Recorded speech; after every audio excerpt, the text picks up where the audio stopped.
नमस्कार, स्वराज एक्सप्रेस देख रहे हैं आप और मैं आपके साथ में वैष्णवी। बुलेटिन की शुरुआत करेंगे खबरों के साथ, जहां छत्तीसगढ़ विधानसभा का मानसून सत्र, किसानों के मुद्दे पर गरमाया सदन। बता दें कि खाद्य बीज संकट पर विधानसभा में हंगामा देखने को मिला। विपक्ष स्थगन प्रस्ताव खारिज और विपक्ष का विरोध देखने को मिला। खाद्य की कमी पर सरकार और विपक्ष आमने सामने नजर आए। नारेबाजी के बीच विपक्ष स्वतः निलंबित। बता दें कि कृषि मंत्री ने कहा खाद्य बीज की कमी नहीं है। किसानों के मुद्दे पर सदन में काफी हंगामा देखने को मिला। बता दें कि विपक्ष का स्थगन प्रस्ताव भी खारिज हुआ। विपक्ष का विरोध देखने को मिला। पहले दिन भी हंगामा हुआ था, राम मंदिर चंदा चोरी मामले को लेकर हंगामा हुआ। वहीं दूसरी दिन किसानों का मुद्दा गरमाया। खाद्य की कमी पर सरकार और विपक्ष आमने सामने नजर आए। बता दें कि नारेबाजी के बीच विपक्ष स्वतः निलंबित हुआ और नारेबाजी सदन में देखने को मिली। कृषि मंत्री ने कहा कि खाद्य बीज की कोई कमी नहीं है। खाद्य बीज की कमी को लेकर विधानसभा में हंगामा देखने को मिला था। किसानों के मुद्दे पर पूरा सदन गरमा गया और खाद्य की कमी पर सरकार और विपक्ष आमने सामने नजर आए। ज्यादा जानकारी के साथ दिलीप हमारे साथ में लाइव जुड़ चुके हैं। दिलीप, आज दूसरा दिन और दूसरा दिन भी हंगामेदार रहा। किन मुद्दों पर सदन में हंगामा देखने को मिला आज?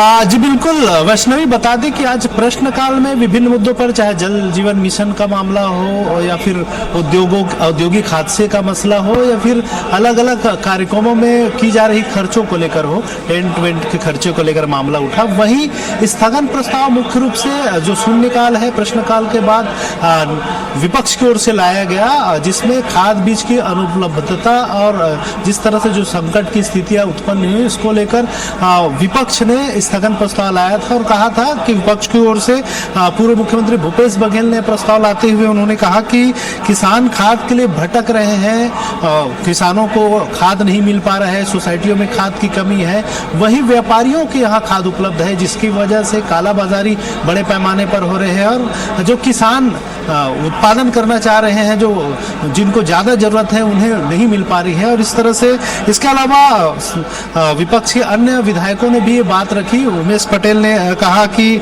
बारिश होने के बाद भी बुआई पिछड़ गई है और जो किसान बोरवेल से सिंचाई करना चाहते हैं उन्हें बिजली कटौती की वजह से संकट का सामना करना पड़ रहा है। खाद बीज की समस्या तो है ही, इसके अलावा बिजली का भी संकट है। इसी तरह नेता प्रतिपक्ष डॉक्टर चरणदास महंत ने कहा कि यूरिया, डीएपी सहित तमाम रासायनिक उर्वरकों की कमी है और जिस तरह से सरकार दावे कर रही है कि नैनो, डीएपी और दूसरे जो खाद उपलब्ध है उसका भंडारण व्यापारी लोग कर रहे हैं और व्यापारी उसे कालाबाजारी कर रहे हैं। 266 रुपए की यूरिया को 600 रुपए में बेचा जा रहा है। इस तरह से उन्होंने विभिन्न आरोप लगाए और उन्होंने कहा कि क्योंकि विपक्ष ने बड़ा मुद्दा उठाया है, इस पर स्थगन प्रस्ताव को ग्राह्य करके इस पर चर्चा कराई जानी चाहिए। हालांकि आसंदी ने इस मामले को लेकर सीधे तौर पर कहा, विधानसभा अध्यक्ष डॉक्टर रमन सिंह ने, कि इस पर मंत्री, जो कृषि मंत्री है, उनका पहले वक्तव्य ले लेते हैं, फिर इस पर चर्चा कराएंगे। लेकिन कृषि मंत्री ने अपने वक्तव्य में सीधे तौर पे बताया कि ना तो यहाँ खाद बीज की कोई किसी तरह की कोई कमी है, ना उन्नत बीज की कोई कमी है, उर्वरक का भी भंडारण पर्याप्त मात्रा में है। उन्होंने बताया कि जरूरत की तुलना में अभी तक 90% जो रासायनिक उर्वरक है उनका भंडारण हो चुका है, सभी सोसाइटियों में भरपूर मात्रा में है। इसी तरह जो डीएपी की कमी को हालांकि उन्होंने स्वीकारा कि क्योंकि वैश्विक स्तर पर जिस तरह से रशिया और यूक्रेन के बीच युद्ध चल रहा है और ईरान में जिस तरह के माहौल है, इसकी वजह से डीएपी की किल्लत है। फिर भी प्रदेश में अभी 56% डीएपी का भंडारण हो चुका है, इतनी उपलब्धता है और बाकी जो कमी है उसे वैकल्पिक रूप से पूरी की जा रही है। एनपीके, पोटास और दूसरे माध्यमों से उसकी भरपाई की जा रही है।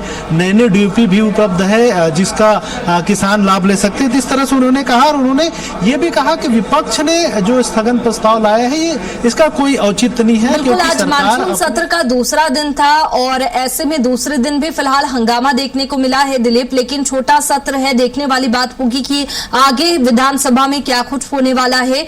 फिलहाल बहुत शुक्रिया आपका तमाम जानकारी के लिए।